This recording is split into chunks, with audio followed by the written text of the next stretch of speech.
Recording. So welcome to the Gaming Chaplain channel, everybody. Gents, episode 2. I don't know about you, but I'm pretty pumped.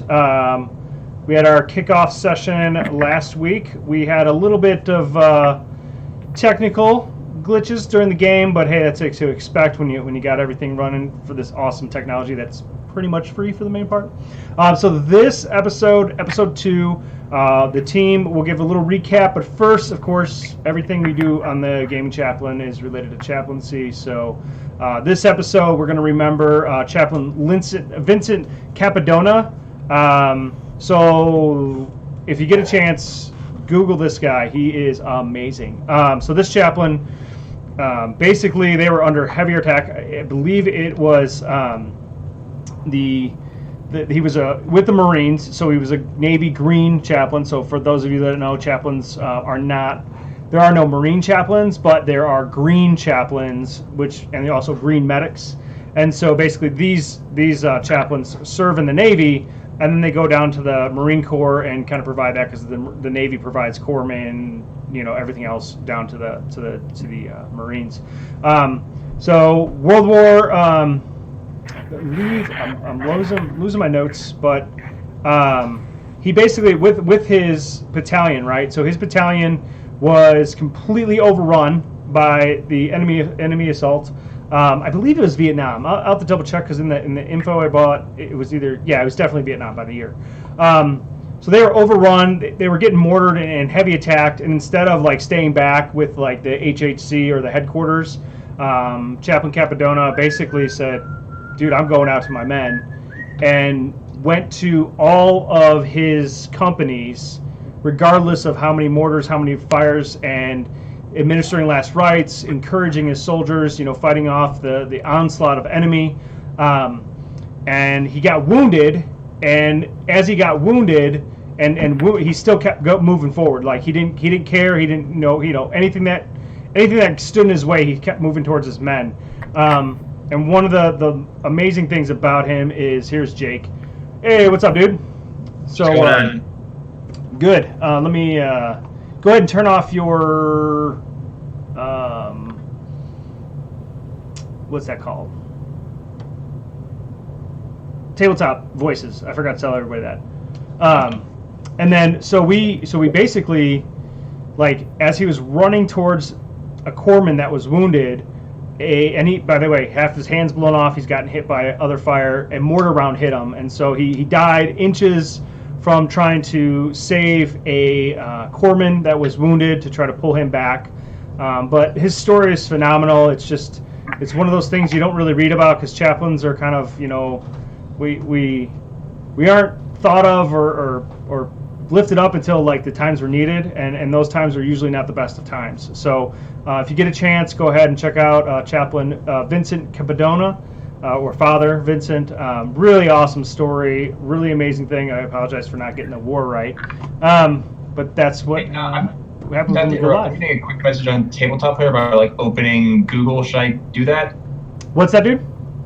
Getting a message on Tabletop Sim about how it wants to open Google. Cancel that. I don't know why that I don't know what that is. Okay. Yeah. So so Wes was part of the advance party. So let me get everyone lined up back here again. When Jake came in, it would kind of messed it up a little bit. So let me do that real quick. I'm having some slight problems with connecting to Tabletop Sim, but I should be able to get on there in a second. Okay. You know what? I'm just going to delete that one.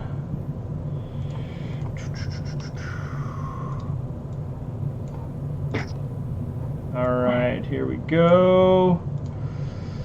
Lance is Michael. All right, so anybody have any questions or comments from last week? No, we left off with that dude running right up to us, right? Oh, yeah. He's so excited that you're all there. I'm going to try not to do the Sean Connery one, but, I'm trying to channel the Bossman from episode 1 that is the head Gundam. So me, I don't know. So that's kind of who I'm imagining here. But Sean Connery's always going to come out. That and Russian. Don't know why. Well, actually, I do know why. In high school, I was a Russian in The Good Doctor. So. All right, I got Iron Head.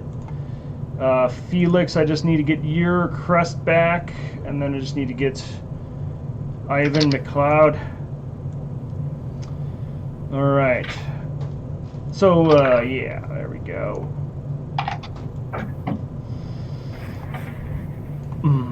All right.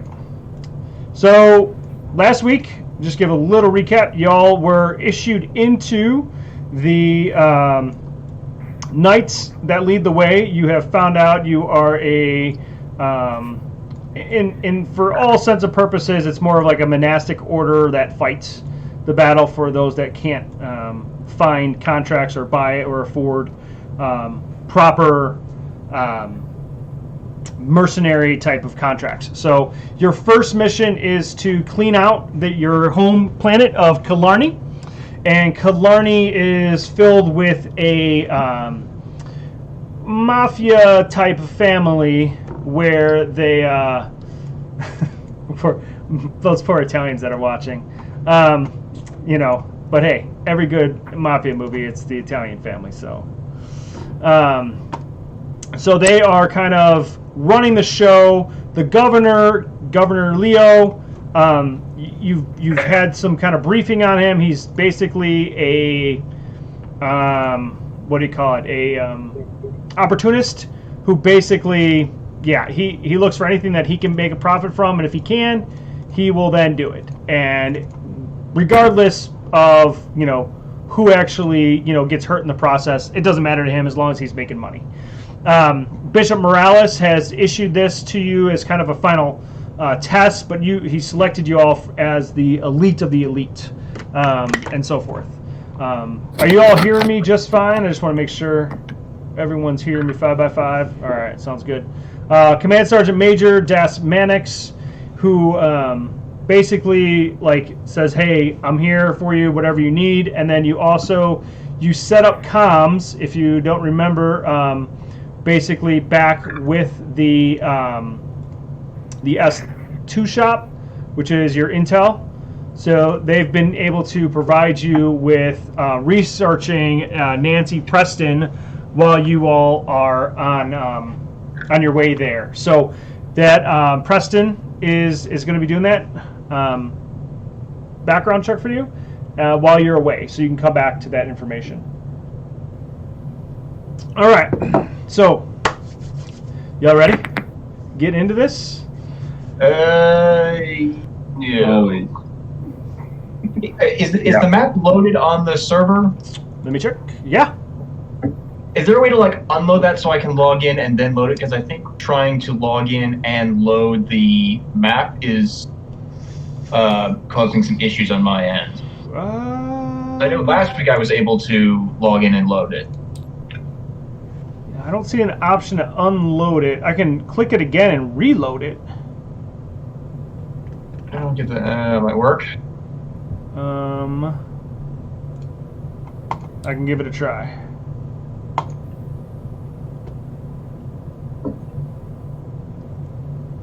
Yeah, the biggest thing I'm noticing is that, and I don't know about anyone else, but it seems to me that I can't be anything but a spectator. Yeah, me too. Yeah, same here. Interesting. All right. Well, once it loads up, we'll give it a whirl. Worst case scenario is we can always we can just grab some D6 on our own tabletops and do it. Our viewers obviously won't do it as well, or we can switch up to the map we had last time, and we'll just kind of role play from there, old school.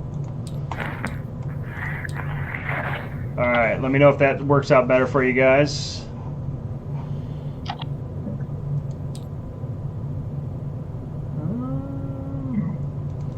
Oh wait, let me see.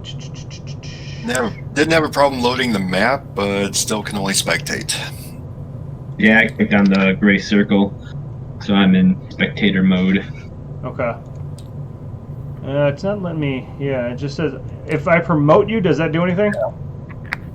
Motion gives me gray spectator circle and only gray spectator circle. All right. We shall load our we'll load the first game, and we'll go from there.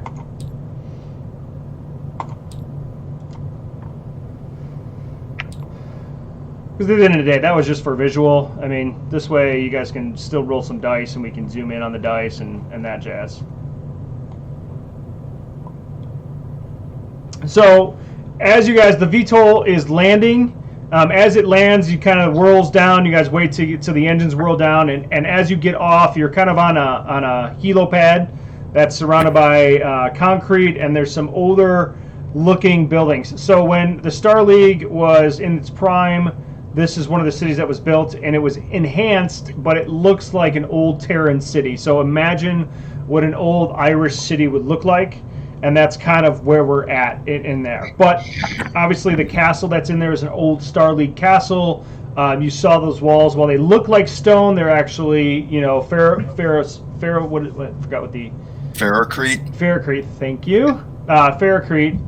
And so it's designed to, but it's meant to withstand a battle mech assault against it. Are you guys able to get in there now? Maybe. All right.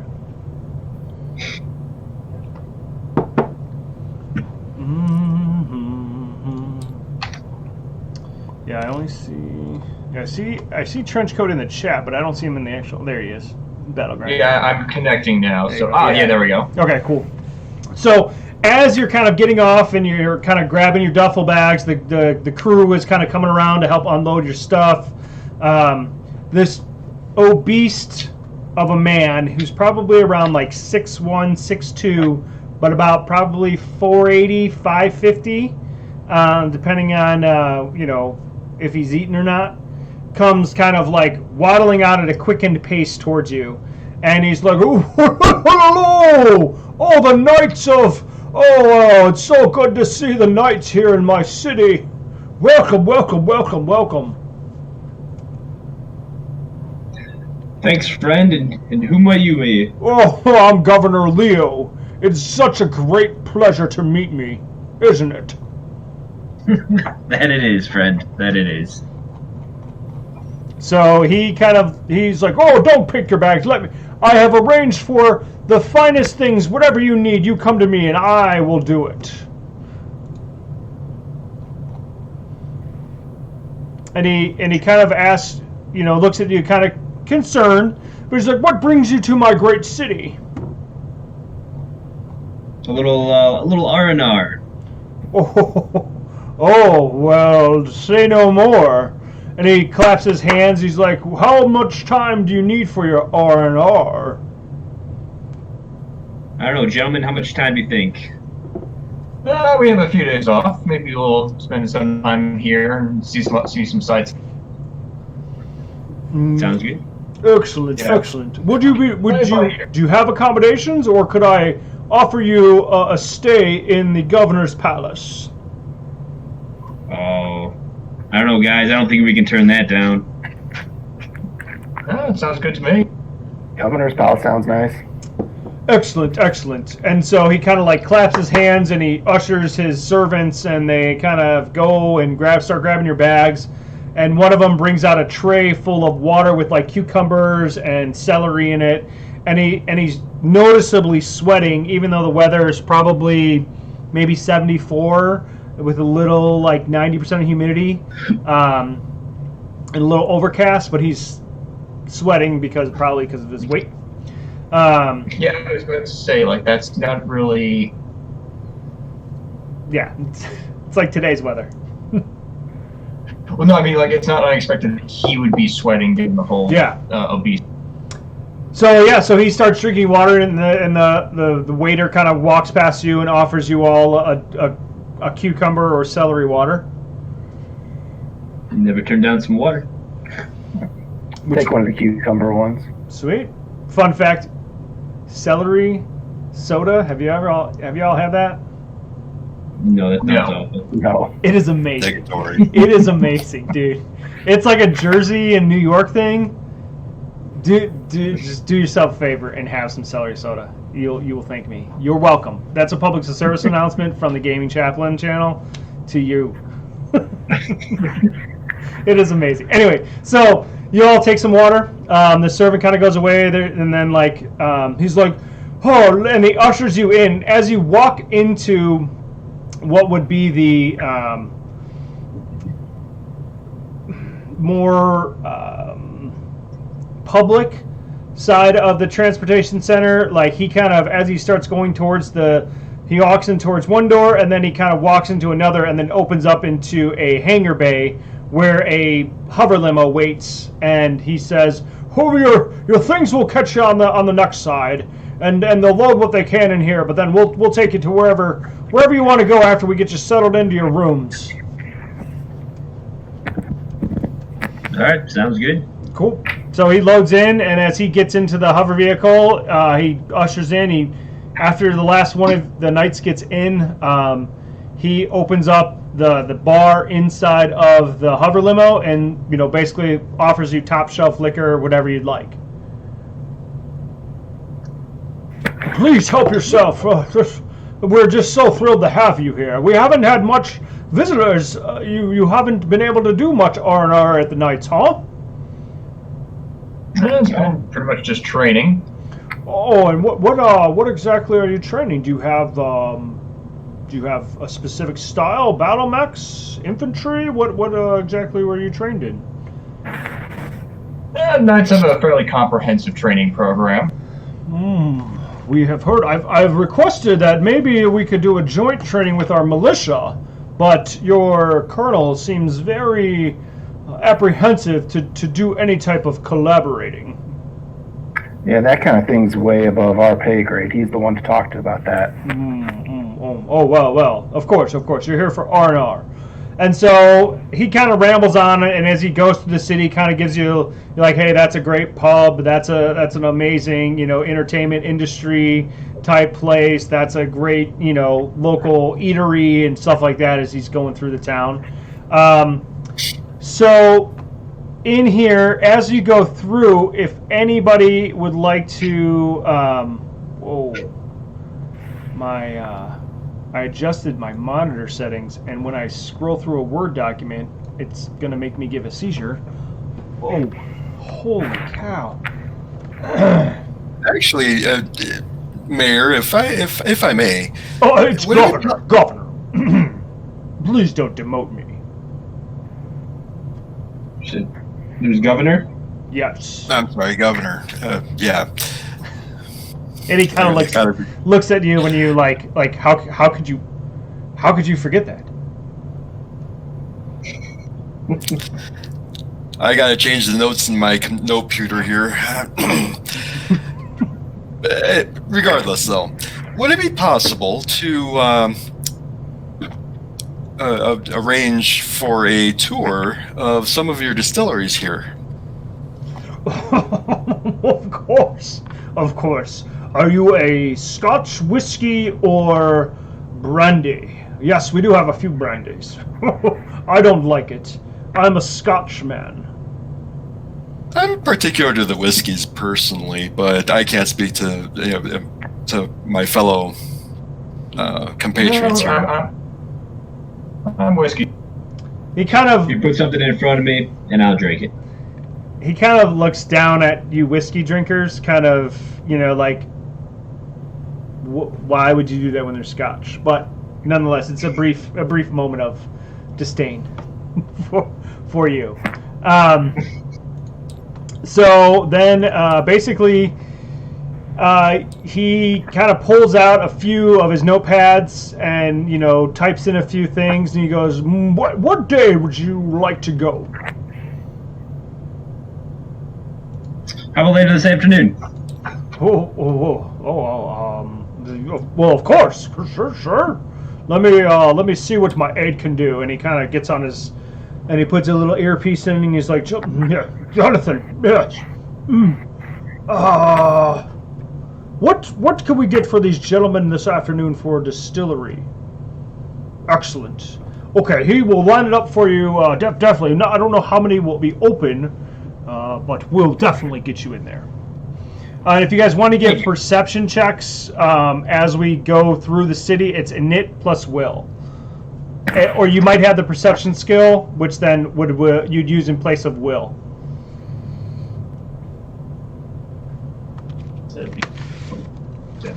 It's 2d6, right? Yep. Okay, so I get 10. Okay. Anyone else?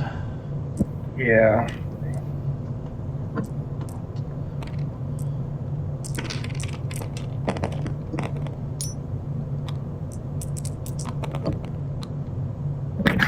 Let's see. Dice show 5 plus my 4 for perception. That rocks a 9. All right. Wait, is it perception and intelligence for this, or perception? So it's if you have the perception skill, it's going to be that and your init, your intelligence. Okay. So those two together. I have my correct. Anyone else rolling? I thought I saw some more dice flying. Yeah. So what is it if you don't have perception? It's just will and intelligence then. Just love. Okay.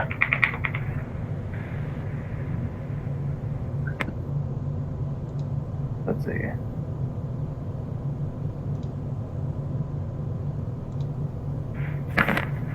That'd be 14. Oh wow. Yeah. Whoa. All right. Anyone else roll above a 12? 1 second. Actually, I'm going to look around. I'm going to see if any of the other players have a note computer or some format of tablet available to them. Okay. I do. Specifically, the idea is that I can type in the message, and that would show up as, like, say, a text on their note computers that would be out of visual and verbal for the governor. Yeah, definitely. That's the intended purpose of that. Tapping on our laptop and then glancing the tab slightly more obvious. Just Oh, Michael, I think you lost. Did I lose you all, or is it just Michael? No, yeah, he kind of broke up. Okay.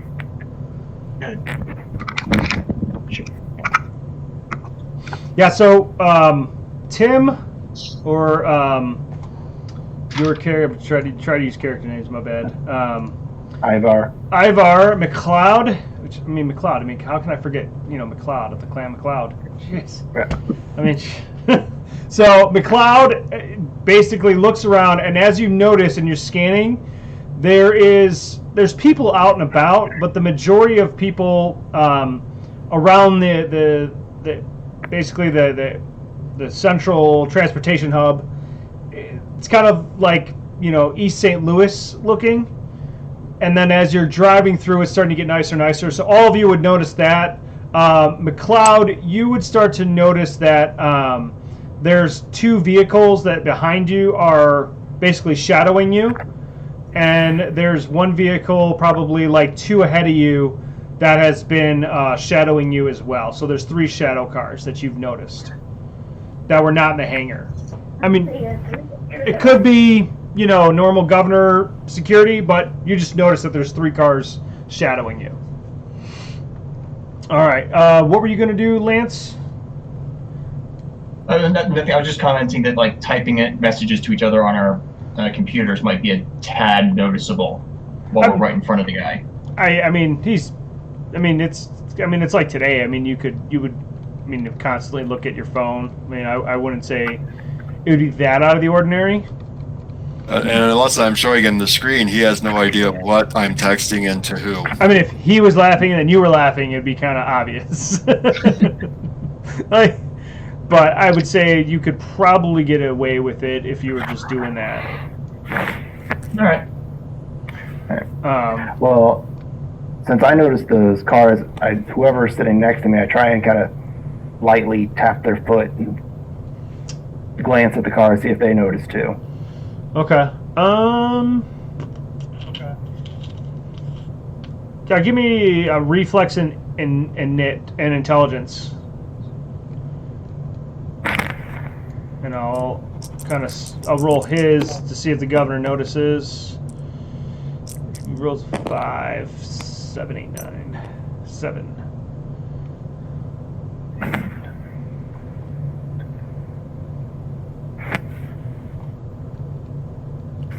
$13. 13.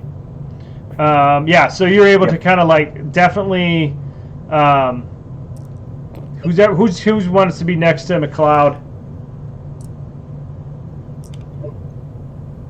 I will. All right, so Ironhead, you kind of get the nudge from him, and as he kind of like you follow his eye line, and you see 2 sedans following back in the behind, and then slowly kind of look at the front, and you see one that's it's basically a hover truck.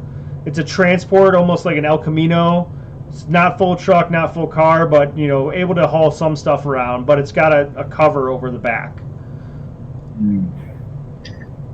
Interesting scenery around here. From Interesting scenery. Both your military training, you would surmise that if it was a security detail, that might be where the heavy weapons are. So, all right. So you guys you pull into the castle gate. So above you is this old, basically facade of like limestone, and moss is hanging down from it. There's a couple watchtowers on it, and then there's also Irish Celtic symbols across with everything from like the Celtic symbol to a Celtic cross and the Trinity symbol, and then some other. More of the outlandish, like maybe the more Celtic, Wiccan type symbols as well, that are lined around there, along with a few gargoyles and such. So it is a pretty impressive sight. It's probably something none of you have ever really seen before. So as you kind of go, these massive doors basically like unlock, and you can like hear through the soundproof vehicle that. Like the massive, like the unlocking mechanisms that holds these doors in place. And as it opens up, it is a night and day difference of the city, which is, it's similar to like a St. Louis or an Indianapolis, or not an Indianapolis. So it's like St. Louis, Chicago, which is dirty, but it's not too dirty. It's not New York dirty, but it's not like an Indianapolis where it's really clean and nice. I mean, Gen Con picked like one of the best cities, Indianapolis. It's such a clean, awesome city. So, agreed. Right? It is so awesome. No offense to your Saint STL McLeod. No offense. I love STL though. I do. So as you kind of come into, it's a garden that oppose you. There's fountains. Think of it more of like those British and like the royal type level of manicured lawns. There's mazes. There is various types of fountains across. There's even a horse stable in the distance with a field where they're out and they play cricket and not cricket, polo. Very, very wealthy. And before you is the governor's palace. It's not a mansion. It's a palace. It's probably about 8 to 12 stories in different sections of where you're looking at it, and it probably has about 50 to 75 bedrooms, depending on what you classify as a bedroom. And then it also has the conference centering, the business centers, and all that. So it's a small hotel that's attached to this private thing. It makes it essentially looks more like a Buckingham Palace than anything else. As you roll up to the front, there are in old Celtic gear lining the basic stairs up to the palace, about probably 6 to 8 people on each side. Let's just go with eight people lining up, and then there's 2 people there. One is a very professional looking woman, and then an older butler looking man standing there as well. The limo pulls up and the door is open for you. Felix, you are nearest the door, and kind of a startled face. If I remember, Felix is a little bit more backwater woods, correct? He is actually, yeah. He's pretty much gives off the complete mercenary vibe. Yeah, like a grizzly, like I'll kill you for $20 type look. Well, I wouldn't go that far.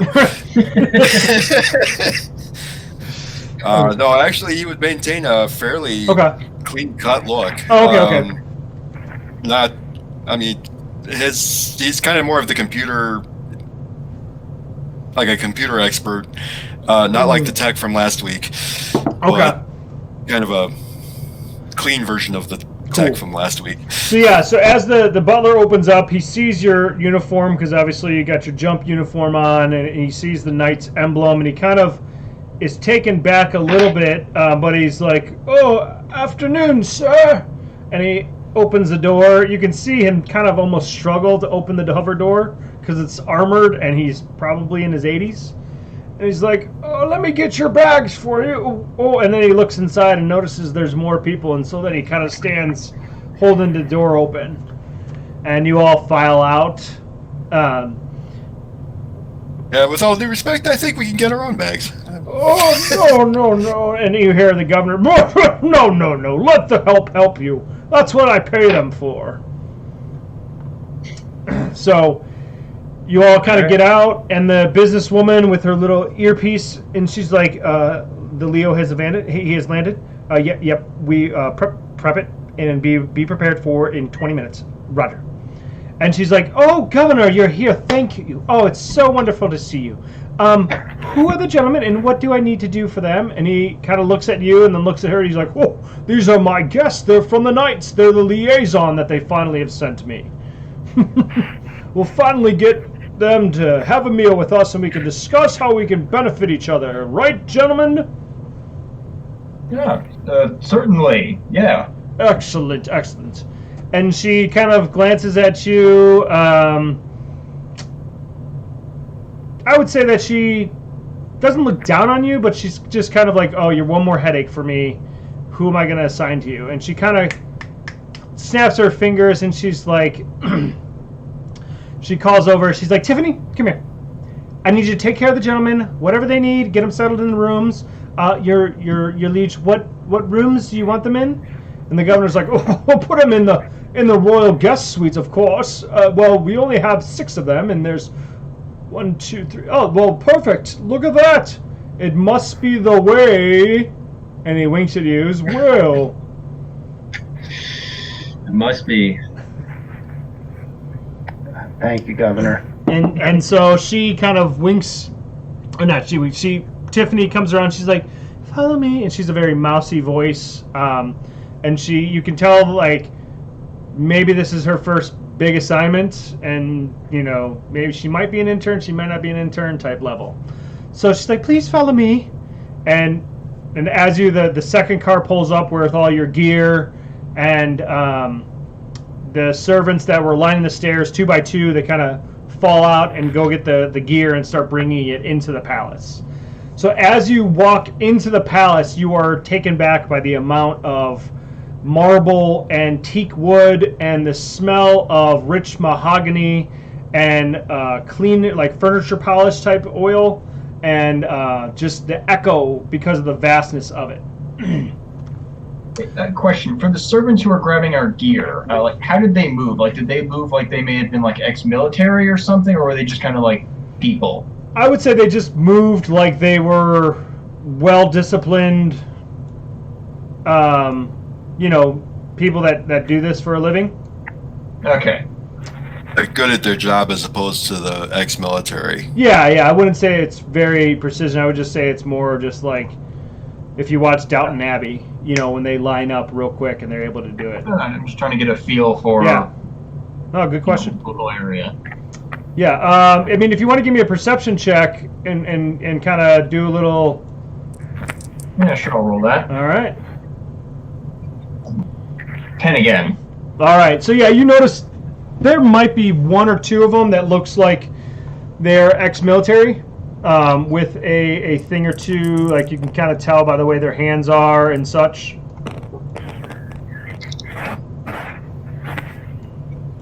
Okay.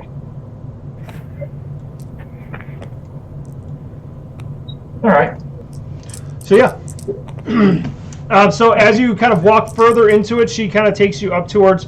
There's a double stairwell, one onto the right, one onto the left. They both go up to the second floor. Both are etched wood, and then there's spindles that are hand carved. And throughout the backdrop of the front, and as it kind of opens up into the wings, you see various stained glass windows to the right and to the left. And then ahead of you, as you get up to the second floor, it overlooks the vast, basically greeting room that has a bar, has various types of tables and stands-ups, and nothing is specifically looking like it's set up, but it looks like they might be setting up something in a couple of days.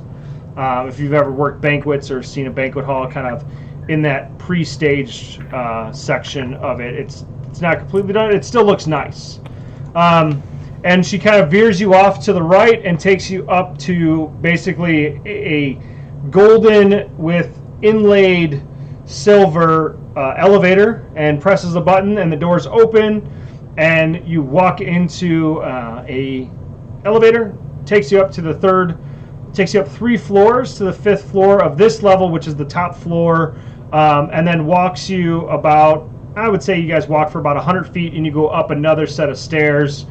And in there is 8 doors, and she assigns key cards to each one of you that were waiting on a table, and you each get a room, and in each side of your room there's a different theme for the various types of history throughout Ireland. So you have, ones that are basic, like rudimentary, but everything's still, plush, all the way to like the IRA and War of Independence to, modern day Terra, which is, more of that scene. So each one you get your room, and you're able to check into your rooms. And then she kind of like leaves you because she has no idea what to do with you, because this is her first assignment, and so she kind of just starts to walk away after she hands you the keys, and she's like, "Have a good day, my lords. I hope you enjoy your stay." And she starts to kind of mouse her way away from you. You two, but one quick question. Can I ask you? Can I just pick your brain for a second about the city that we're in, if you don't mind? Sure. Just outside of the refineries and of this wonderful palace that we're in, are there any places that are notable to visit on your first time around? Well, what do you mean by notable? Like, if you were to come, if someone was to come here and they asked you what I just asked you, and they spent one day here, what would be the one place you tell them to go visit? Well, I mean, Peter's Tavern is one of the best places, but it's very expensive, and I don't go there. But it's a very touristy, but also locals go there too.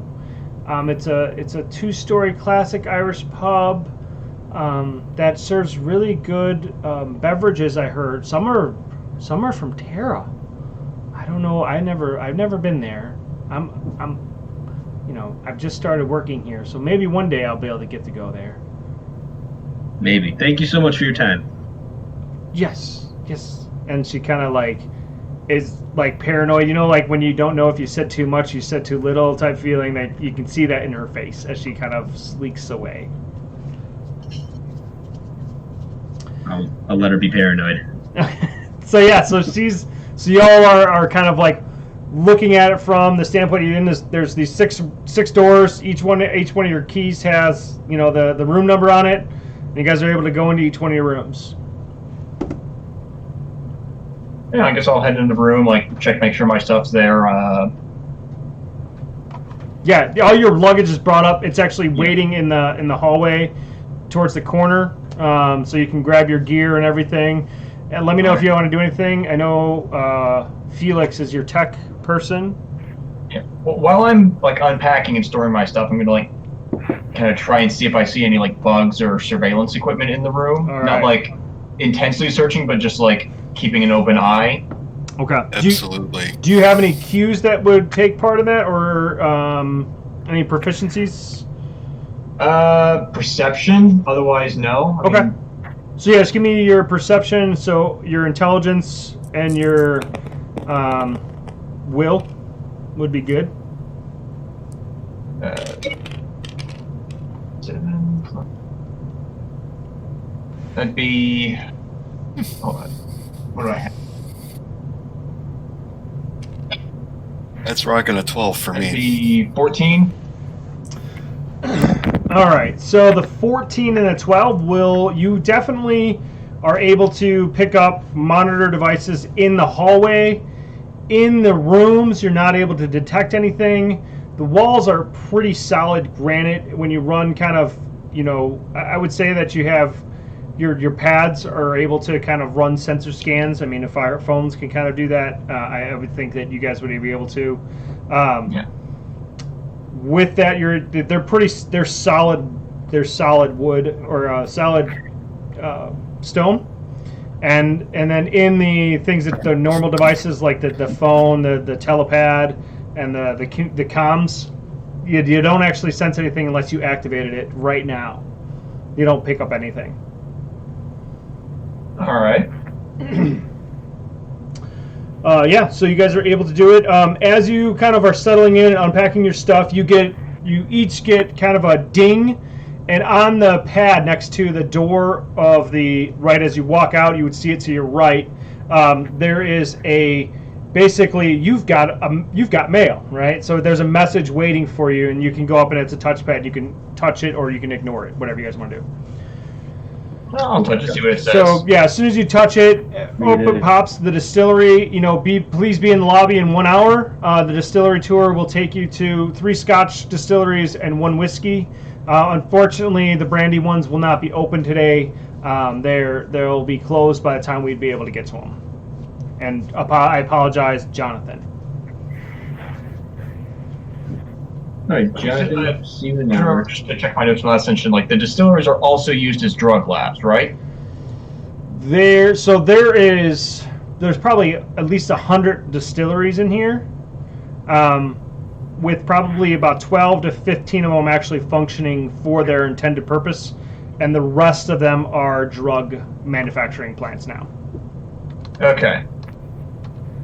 That's an impressive amount that have been repurposed. Yeah, that's how blatant it is here. I mean, there's pretty much no hiding the corruption in here. We'll see. Well, we have an hour to kill. I was thinking it was just a couple ones, so we could sneak in, blow those up, watch whoever came to investigate. Because I'm assuming they'd call in the higher boss, "Hey boss, all our distilleries just exploded," and then trace him, follow him for intel. I don't think I brought enough explosives to blow up 100 of them, though. Yeah, I would say your main intent would be to. I wouldn't say that you would probably want to blow them up right now, but maybe gather the intel to start to kind of destroy. Well, I was just thinking, because we're running here with no intel, basically, we need to try and shake the tree and see what comes out. Okay. But that plan we might need a new plan. We'll just see what we find at these first 3, though, or 4. Fair enough. Get lucky. You never know. Anybody up for a brainstorming session, in one of the rooms? That would be my next. Yeah. So Felix kind of sends out a message to y'all, "Hey, meet in my room. Let's see what we're doing here," and you'll go from there. I just as a out of character thing, is it a social passe for us to be going around the city armed and armored, or no? I feel like that would be not in this. So I mean, if you were rocking fully auto with a full armor, combat armor with a helmet, yeah, that might be a little bit. But if you got a bulletproof vest on underneath your shirt and you've got a sidearm, I would say it would not be out of the norm. It might actually be the norm. Yeah, you would actually see a lot of people doing that just because the corruption and crime is so rampant. Well, I can maybe try and disguise my combat armor a tiny bit. Yeah. I'm actually rocking an infiltration suit. That should be fairly standardized.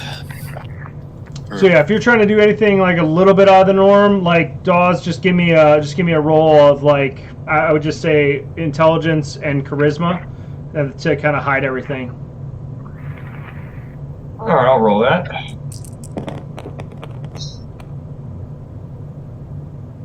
Seven, 11. Yeah, you're definitely able to do it. Yeah, that's definitely good. Well, in my planet's culture, it's traditional to wear a big, heavy trench coat all the time in the summer. I mean, it does rain. I mean, you are in a. It is very. St. Patrick is very. The weather is very. Irish. It's not like the Highlands, but it's that rain and damp cold every once in a while, so it wouldn't be too much. All right. Okay, so brainstorming.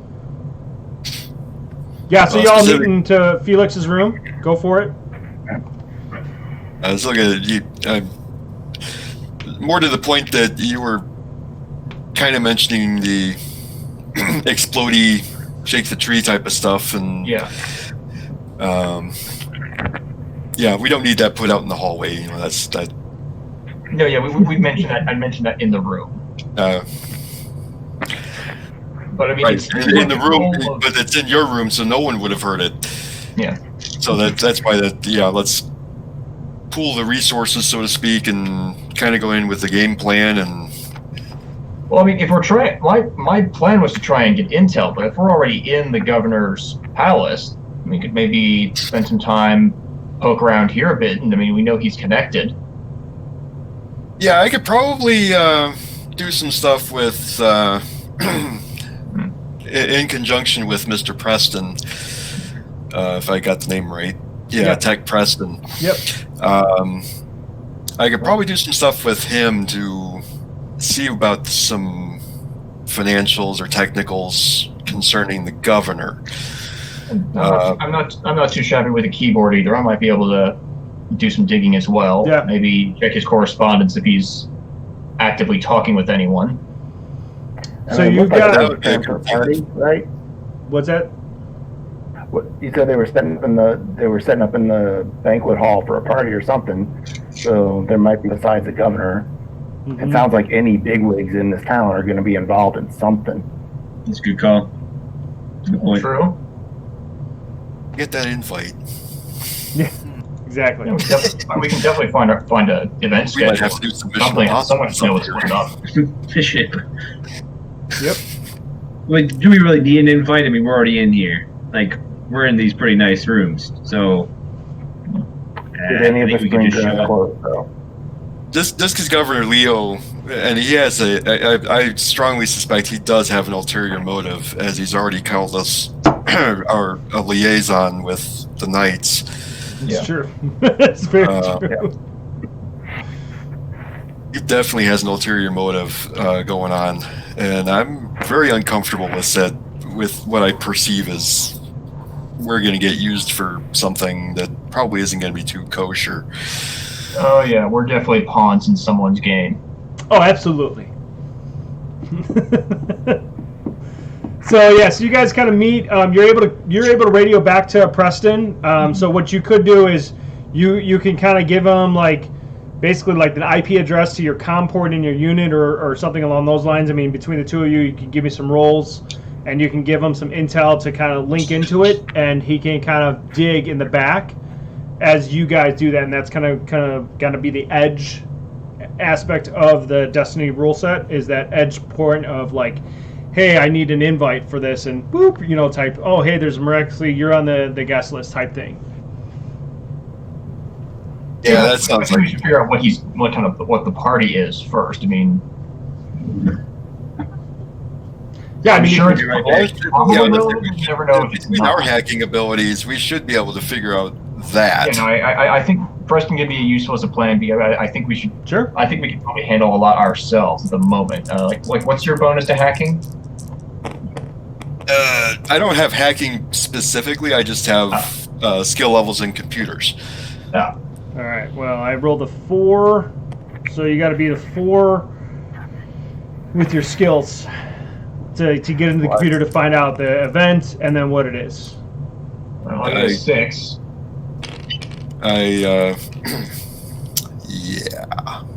We'll go with, oh, look at that. That's Snake Eyes. That's a total of 6. All right, you barely make it. That's good.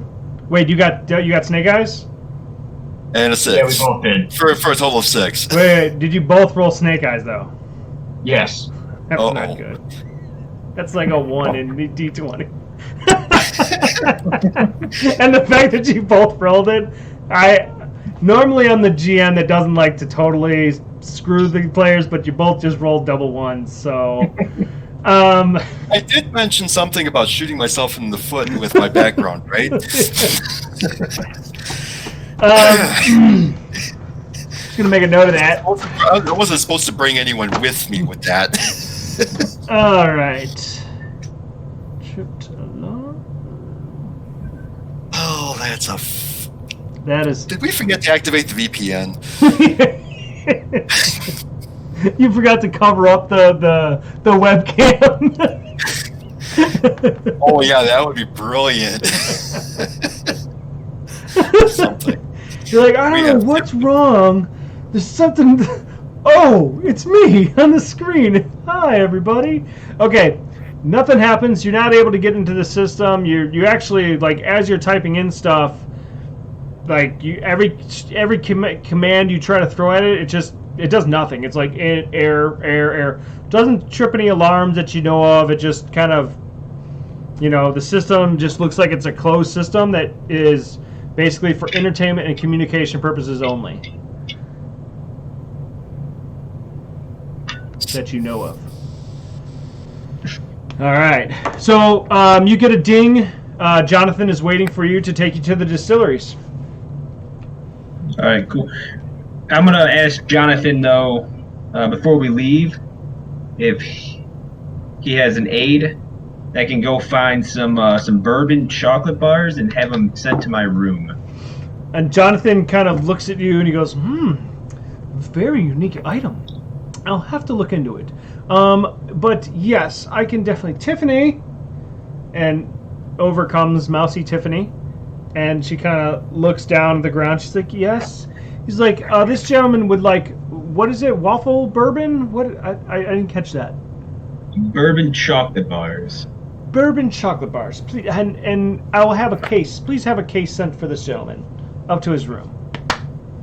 Thank you so much. Oh, we are here to serve. Any friend of the governor is a friend of ours. And so he kind of ushers you in, and out in front is kind of a little bit. It's not a full limo like the governor's limo, but it's a more. It almost looks like a 1930s Model T type of vehicle, but it's a hovercraft. Mainly windows, very touristy, very, like British, Irish looking, kind of a touristy vehicle. And even on the back of it, you kind of see like distillery tours, like the call number. Yeah. And so he's like, your tour guide here, they will give you, this will take you to the first distillery, which will be the sea spray or spray, the spray, right? I think it's something like that. Yeah, I'm not a big alcohol consumer, but they'll take you there and have fun and enjoy. So as you kind of take your way around, you start getting into. It's a little bit nicer. It's definitely a more touristy area. So it looks nice, but it's that tourist nice. Do you know what I mean? Where everything looks so fake, it doesn't look like people could actually live there. But you pull up to this. As you pull into it, there's a little waterfall that's about 20 feet tall into this stream, and there's rolling hills, and there's this 2-story all brick building that is got a metal silo next to it, an old, see a little shack next to it, and maybe even there's a turbine in the water that's being turned. And as you get out, you can kind of smell the grains that they use for the scotch. And out in front of you walks an older man that's maybe maybe he wouldn't look so. He wouldn't. Maybe he's in his mid-50s, but he looks older probably because he's just lived off of scotch his whole life. And he walks out and he's like, "Hi, my name's Robert Harvey. Welcome to your whiskey journey. This is where you'll learn about Scotch whiskey, and we're gonna teach you how to drink it and how we make it, and then we're gonna get drunk. Any questions?" That's what I like to see. And he's like, "Come on!" Let's drink. And he kind of shuffle walks, and he's like, "Here, we got a waterfall. It's beautiful. And there, we've got some grass and hills. Anything else, let me know, and I'll be your guide." And as he kind of starts walking towards, he's like, "We were founded back on Terra in 1770 by my great grandfather, where he actually hosted a king once." Oh man, that is such a good story. It's We wonderful. have so much to see though today, Yes. so we're gonna need to kind of expedite this whole. Well, yeah, like, can we kind of? No, Yeah, we need to do this with a degree of efficiency here. yeah. Are you meaning? Yeah, I mean, like out of character. I'm thinking this is probably not one of the drug distilleries. I mean, we can look around a bit, but Okay. I'm just trying to think in terms of like session efficiency. Sure. Yeah, no. Yeah. The accent was good though. So he's like, "So what I'm hearing from you, lad, is you just want to get straight to the drinking." Yes. Exactly. Ah, well, then, boop, this place. Come on, let's go to the drinking lab. And so he kind of like shuffles you into where the tasting room is. And in the tasting room, there is two other people that are kind of, cleaning things, looking at it, and they kind of see you and they perk up, and obviously employees, and they kind of, "Hi, would you like a particular scotch from your tour that you saw, or would you just like to have a sample of everything?" Anything older than 20 years old. Yeah, sampler sounds good. Oh, 20 years old. Why do you want something so young? If you got something older, then I'll take it. Aye. I didn't want to, break the bank though. "Oh, this has all been taken care of.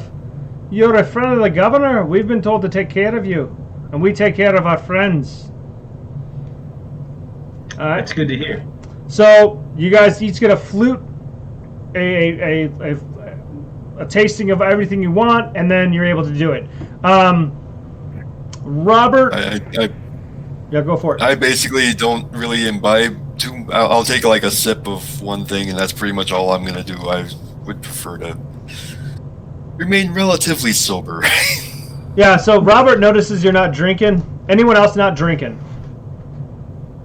No, I'll drink probably like not too much, but I'll drink maybe like I don't know, buzzed I guess. Okay. McLeod? This is just like probably I'm I don't drink in Okay. real life, so I'm not too familiar with how alcohol works. Okay. So Wes, or sorry, for Felix, so Robert comes up to you and he's like, "So I see you're not drinking. Are you not a Scotchman? I can get you something else if you know what I mean." Good, thank you. Fair enough. I only drink on very, very special occasions. And he looks at you, he's like, "Friend, you're a guest of the governor? You're in one of the premier distilleries on Killarney? What else do you need?" Do we overhear this at all? This conversation? Yeah, you guys are all at there's the distillery's in the back through the glass window, and then you're all at kind of this old-fashioned bar. All right. Well, I'm gonna interrupt the conversation with. You said Robert's his name? Yeah. The Scottish guy. And be like, this Scotch is the best I've ever had. You had mentioned you can get something else. What do you imply? What are you implying by that? What else can you get in this lovely city? Well, we've got all your usual cocktails. I mean, all of us in the distillery business, we've got another distillery. It's just not making Scotch. Right. So we've got your typical, your fun recreational additives if you think about it.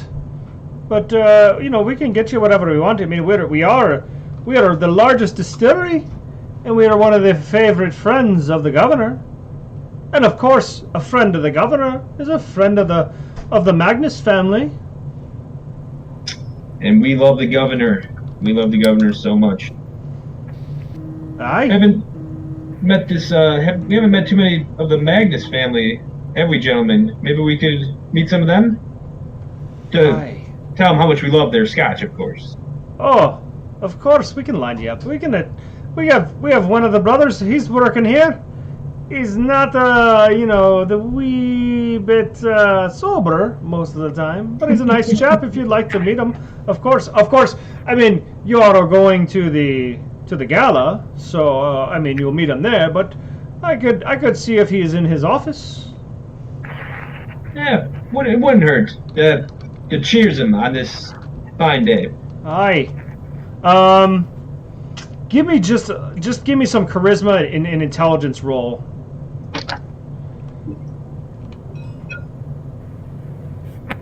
Who stole my dice? Oh, there they are.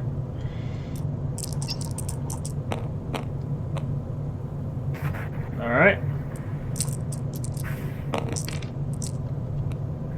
I got a 7. Total 7. Yeah. All right, you got a 7 plus your skills. Oh no, including the skills. Okay. Yeah, he kind of is intoxicated, so he's off to go get, the Simon brother that you guys don't know. But that's, that's totally fine. I'm going to turn to everybody and be like, I don't know if that is the dice, so they're rolling in our favor so easily that this happens to be where one of the brothers of the family is, but I don't know. I guess it's good fortune. Yeah, fortune, I guess. Be blowing something up right now, but no. So Robert comes back and he's like, "Come on, George, they're really nice chaps, and we're gonna. One of the guys wants some spaz, so we're gonna hook him up because he's not big of a drinker. Maybe he's one of those uppers. But I don't know why you would want to come to a distillery. But maybe the rest of his chaps seem to be.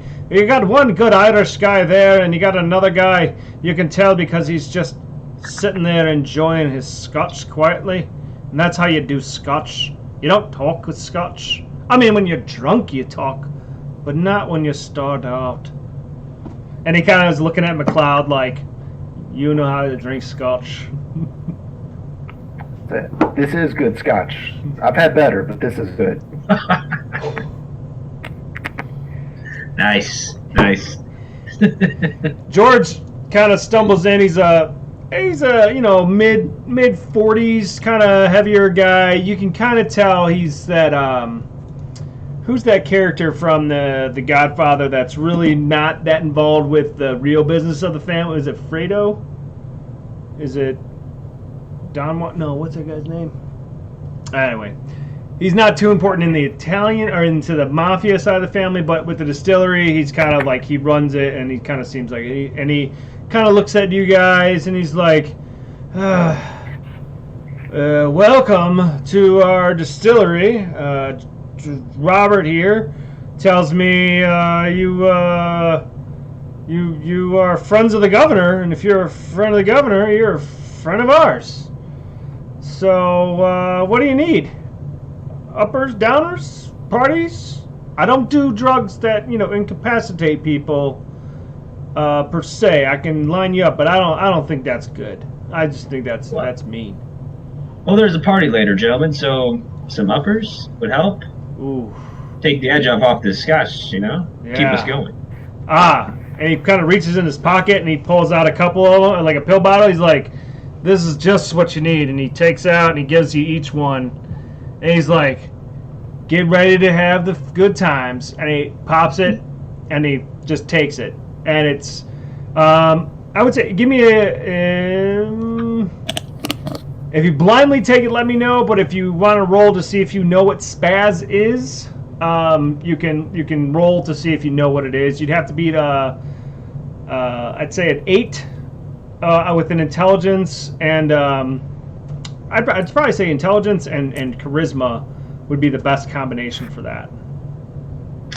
Can I roll to like cheek it, like fake take it, or like but not actually? Yeah. Give me reflex and charisma.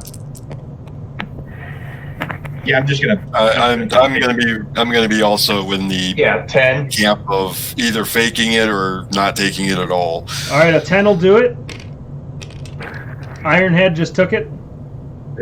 That is a boxcar plus 6, so 18. Yeah, you're actually able to palm it, put it into your pocket, and no one even is the wiser.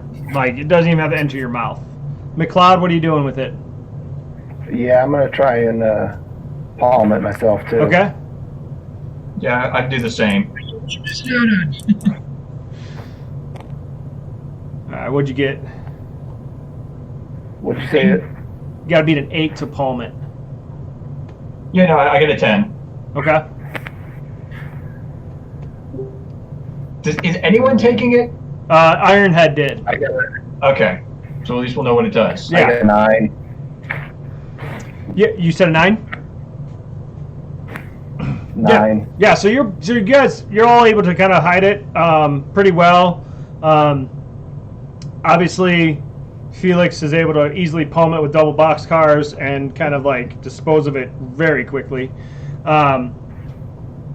And then basically, Ironhead, as the time goes on, you're kind of talking to the guys for a little bit, your senses become insanely focused. Like the scotch and everything, you can taste it. It's delicious. You can kind of feel your body getting drunk, but you can also feel like all your fine motor skills are there. Like right now, if you were in your mech, you would feel amazing. Guys, this stuff is fantastically awesome. And George looks at it, he's like, we only make the good stuff. Now, you want some crap that's cut, you go down to, the other people, and they'll be the ones that are doing it. But here, in our distillery, in our offshoot distillery, and he winks at you, we only do the premium. And we only do it to those who are friends of the governor. So don't go around telling people to come to us. They have to go through the governor like y'all did. Oh no, George, you want us to take those other guys out? We'll take them out for you. You guys want to go? Let's go. We can do this right now, right before the party. Come on.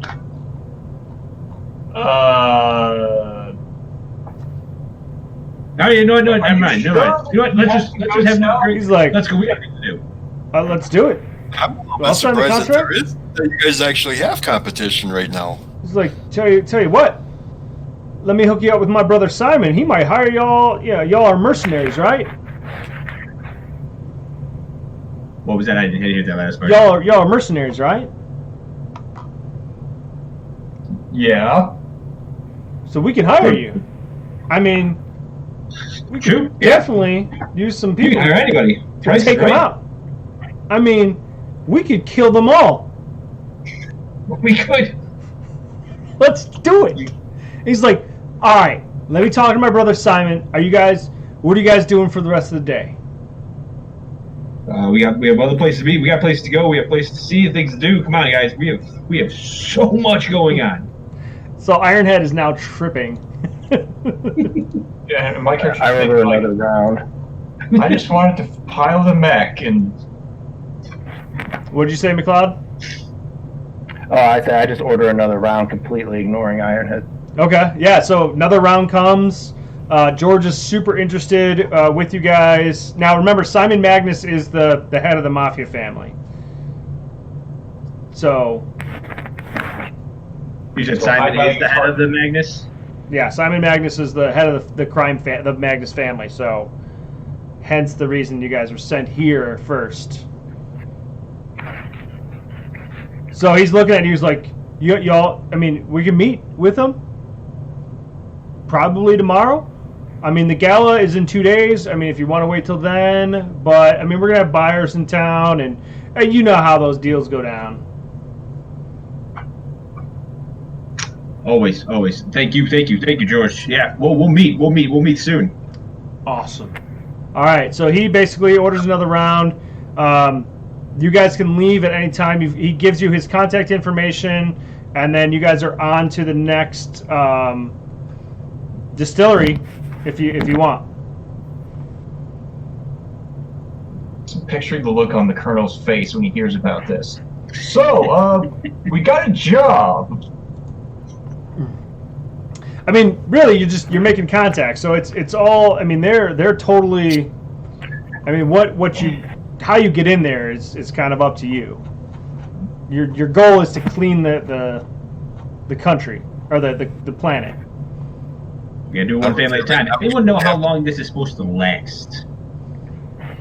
You could probably in there. You can either have Felix or Lance look on their notepads and kind of see how long the effects are. Gentlemen, please. Scotch is not really keeping me down. Yeah. So as it starts to, your response times are getting, but your focus, like you're like it's severe ADD now starting to kick in. And it lasts between like 4 to 8 hours, depending on your body and chemistry and stuff like that. So yeah, the next depends on how big of a dose he took as well. Yeah, so the next distillery is Millfield. So you kind of roll up to it, and it's a different. It's a definitely a distillery that looks. Not as nice. It has more of a modern look to it. It's not as like touristy, if that makes sense to you. So it's more of like a industrial place than just like a touristy old-timey place. Yeah, and it's like industrial. You can definitely tell it's not been upkept. It has the kind of stonework, but it's been leveled up with some, modern concrete and modern iron and works and welding to kind of keep it together. But it's definitely a little bit cheaper material. So as you kind of roll up to it, you're greeted by a woman who is she's got red hair about mid-back. She's very kind of she's not openly welcome, but she's just kind of got that like ordinary like, hello, welcome. This is just my job, kind of. But give me a perception check. And do.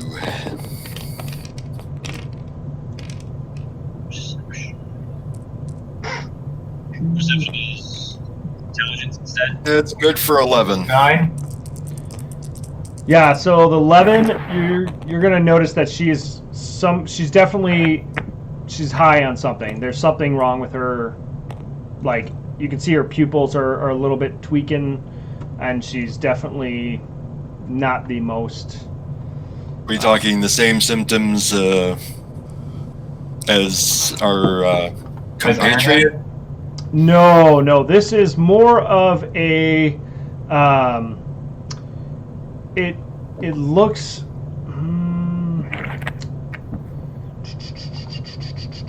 I would say it's. I'm trying to think of drug. I'm not.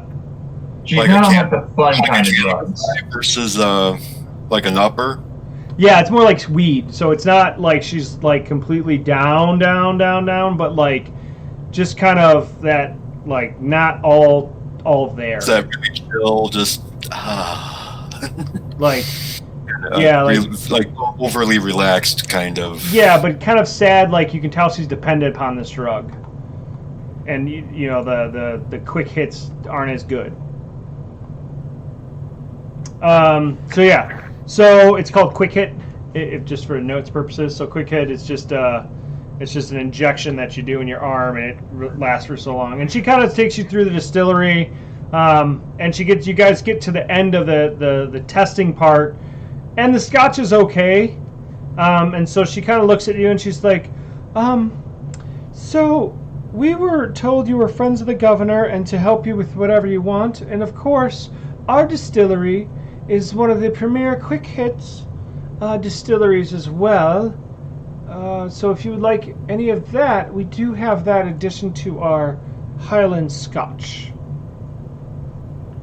Like, the level of corruption on this planet is just so blatant. Yeah, when you said they were blatant about it, I was like, this is like an entirely different level of blatant. Yeah, that's hence now know why the governor says you got to clean this place up, because it's a just den of addiction. This is excessively blatant.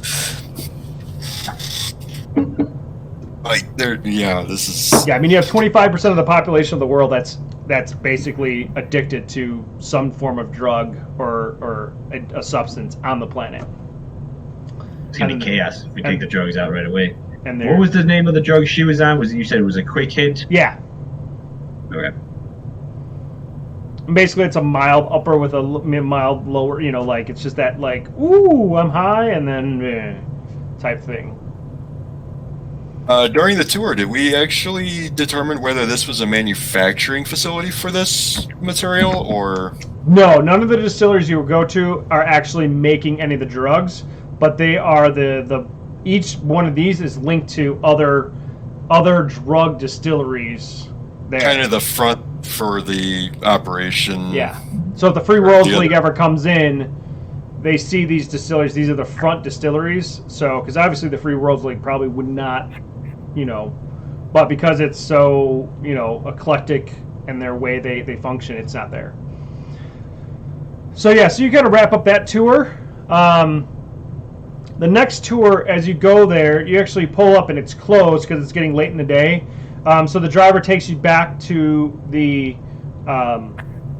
governor's palace, and as you arrive, the governor has one of his servants waiting for you. It's Jonathan, of course. And Jonathan, as you pull up, Jonathan's like, would you all be willing to dine with the governor tonight? Yeah, certainly. Yeah. Excellent. I will make him aware of it. He's waiting for you in the great dining hall.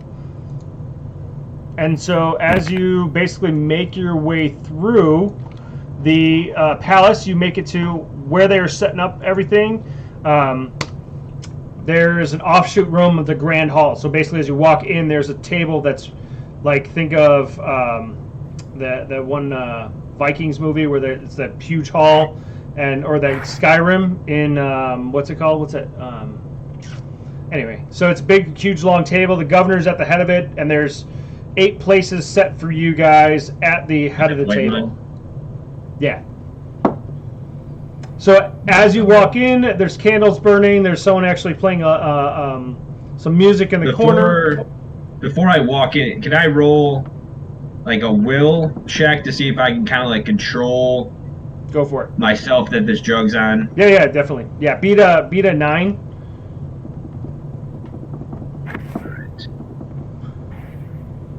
I would say either your strength or your will, whichever one's higher. I got an 11 on the roll, so. Yeah, you're kind of like mech warrior in your combat skills kind of come in. You kind of like just start like drinking water, feeling the poison basically pour out of you. Okay. All right, then I'll stick around. So, as you guys kind of sit down, you notice that there's 2 extra sittings, and in walks 2 other people. One's a female and one's a male, and they sit down. The governor's like, "Oh, welcome. Well, now my other guests, I hope you don't mind, but these are the people of the way, and I have read about the way, so I'm going to open up in the way." Of which the way. And so he says you guys don't even know, like, you guys are all across the spectrum of religion, and you don't know what this dude's doing. Like, he's probably read like it sounds more like gibberish meets, the Pentecostal guy that's handling snakes, speaking in tongues type thing. And then he's like, "Amen!" I love that prayer. And it's not an actual prayer. And so he kind of claps his hand, and in come the servants, start feeding you food in front of your plates. So, how did you like the distillery? They were amazing. Ah, yes. Did you get the 50-year? We sure did.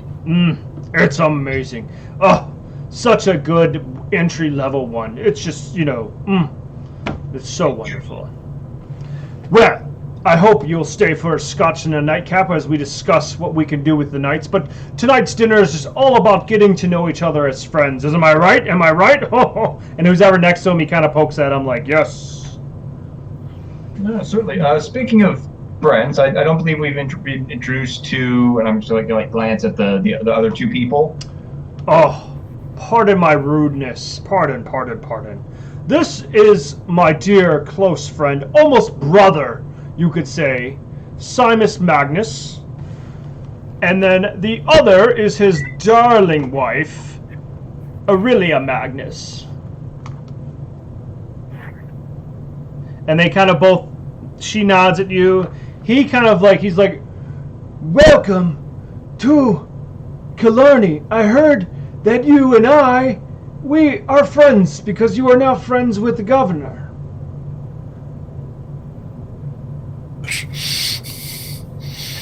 We are friends. We're gonna become real close friends. I hope, and I hope my companions feel the same way. Excellent.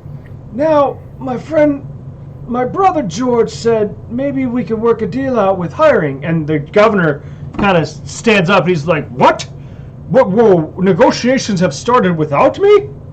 What, I thought we were friends. Don't I get an opportunity to hire the wonderful knights for myself? I'm certain we can work out something with all parties here. The knights have let's see how things develop, I guess. I'm certain we can reach a deal that's amicable to all parties. Yes, and I apologize. I think I might have gotten a little ahead of myself and a little excited in the moment of that. The scotch was just so good, apparently. And Simon kind of, he's like, I'll tell you what, I'll send you a whole case. Make a note of it. And he kind of looks at his data pad and he puts it in there. So, enough of business. So they stop business, they kind of do personal talk, and they kind of like try to, they tell you a little bit about Killarney and how they have saved Killarney and made it this wonderful, prosperous planet, and how everybody on Killarney is doing so wonderful, even though, a quarter of the population is drug addicted, and there's, huge wafts of basically like garbage housing for these people because of the drug problem. But hey, they've got it. So they get to that would have been also in character. I might have actually coughed and like kind of thing. So they kind of get to the end and they're like, well, let's go into the game room and have our nightcap and talk business. And Simon and his wife come and they go into and as you walk into, there's a huge hearth with all sorts of animal heads that are across everything. There's a giant fire roaring. There's a bar. There's a bartender, and basically all the scotches you sample today, like they're specifically put out. And then on the side is an actual like golden tray, and there's various drugs laid out as well. Man, these guys know how to party. And do you say that out loud? Yeah. Simon kind of walks around. He's like, "That's what I like to hear." And he's about 5'6", so he's kind of like got his arm around you. He's like, I do know how to party, and I'll tell you what. After the gala, me and you, and your friends, if they want to, we'll all go party. Sounds good to me. Let's get that drink, shall we? Yeah. So he takes it, and so they kind of sit down. So, how much will it take for you to take out some of the distilleries? And the governor's like, whoa. We're not going to take out anybody here. We just maybe we could help police some of the other ones that are selling dirty drugs. I mean, we don't want dirty distilled products coming out of our beautiful, wonderful distilleries. So, what would it take for you to maybe? You said you have mechs, right? Well, we got a couple. Well, how much would it cost for you to say take out a small distillery that has, at least we know of, 3 battle mechs guarding it. I think That you know of? good question. Well, it's... Would there be like a skill to roll to like get an estimate for? Because like we're mercenary, I assume we would know some of this, but like offhand, I don't remember what kind of prices would be common. So pricing wouldn't really be your wheelhouse. I mean, that's kind of like admin. So you could either bluff it or, use some cues, or you can just, make some charisma rolls and make it up, or intelligence rolls and guess. I mean, like roughly like a typical contract is a couple million C-bills, but you don't know exactly, how much the knights pay, because contracting was never discussed, and knights take contracts for like 10,000 C-bills from like poor people, and that's their whole goal. And those are the scenarios you kind of walk through during your training. How much money do these other distilleries have? You asked that in character or metagame? Yeah, in character. I know they don't make as much as me, but they're costing lives with their disgusting products. I mean, do you want to take spaz that's dirty? You want some quick hit that's tainted? I know I don't. So, does it matter how much money they have? My C-bills are just as good. If not better, because you're providing a clean product. Exactly, and we're friends. That we are. And the governor kind of walks over to Ironhead and McLeod and refills it. And you guys notice on the label is actually 75-year-old scotch. That is just phenomenal tasting. It's like having a 20-year Belvini, port barrel finish that just melts on your mouth. And it's like a butterscotch with alcohol. It's amazing. So I think it settles it. 4 million C-bills, and we hire your lance. Maybe a lance and a half, a company. How about, because there's 5. Is Robert outside of the game? What was his Archer? Not Archer. What was his name? Anthony Griffin. Anthony Griffin. Is he with us? Or Yeah, is we'll he just not? say that he's just kind of, with you guys. You guys are called the Reinforced Lance, a.k.a. Okay. Star, for battle. Well, then back in the game, I'll be like 4. Well, I'm like, well, we could just make it an even 1 apiece. Make a nice even 5. Okay. We'll send the good coordinates to you, and you take them out, and we'll deliver the money. Quick out of question character, is it 4 million and salvage rights? Because I know that's a big thing in this era. Salvage rights too. Yeah. I don't have the ability to fix mechs. So, if you take the salvage, I'll give you $1 million, or I just give you the cash and then I sell it on the market for the salvage. We'll take salvage rights. Okay, Sure. we'll do that. And I'll tell you what. And he kind of snaps his fingers, and Ariel goes over to a box and pulls out a stack of 10,000 C-bills and hands it each to you. And says, and he's like, this is our a finder's fee, because I know your colonel is really hard to work with, but you are our friends, so we want to work and reward with our friends. Yeah. I think this is the beginning of a wonderful relationship. And the governor's like, I agree. let's toast to that. And he kind of toasts to you.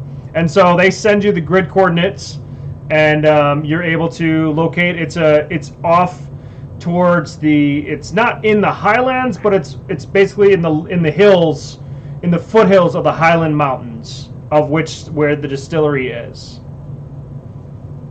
And so you can do with what you want with that data, but I'm assuming you're going to send it back to. Yeah, send it back to Preston or ask Preston's the computer guy, right? Yes.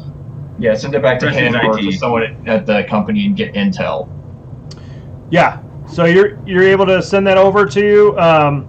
So as you guys send it over, we'll just role play it out a little bit longer, and then so that way next session we're right into the battle, or if you want the battle.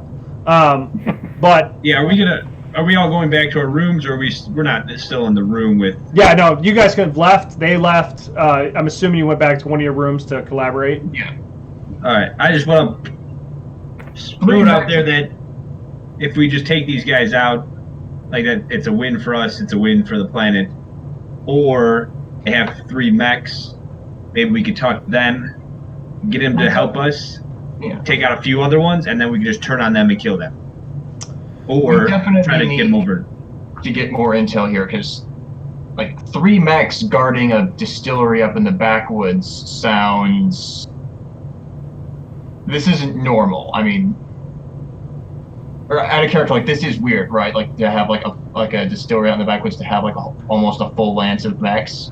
I would say no. I mean, they're drug cartel. I mean, you think of it that way. And Okay, so this isn't just like they're taking like some like small independent operator. This is like a squabble between different parts of the mob, like different organizations. Exactly. Okay, that clears things up a little bit more. Yeah. So it's basically like, you know, rival cartels. They're going to have, I mean, anything short of, you know, nuclear bombs.